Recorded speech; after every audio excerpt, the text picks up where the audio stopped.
Les syndicats l'avaient anticipé pour cette 7e journée de mobilisation nationale contre la réforme des retraites.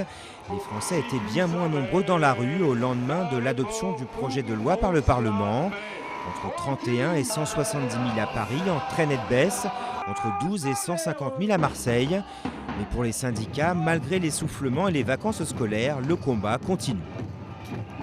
Il n'est pas aberrant, une fois qu'une loi est adoptée, de continuer de pouvoir la contester si on la considère injuste, et c'est le cas de 3/4 de la population française, pour demander une révision et en l'occurrence, à ce stade, une non-promulgation par le chef de l'État. Cette réforme, elle ne permet pas de voir au-delà de 2016 et 2018. En plus, elle est injuste.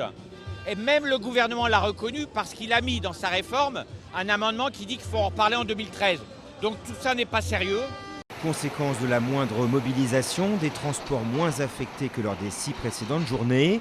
En région parisienne, trafic quasi normal dans le métro et les RER. À Orly, toutefois, l'aéroport le plus touché, 50% des vols étaient annulés. Une situation accueillie avec plus ou moins de compréhension. Ça fait quand même longtemps que ça dure, la loi a été votée hier.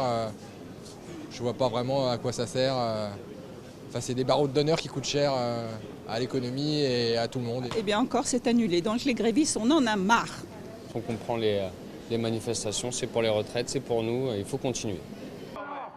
Le mouvement justement n'est pas terminé, l'intersyndicale a déjà fixé une nouvelle journée de mobilisation samedi 6 novembre.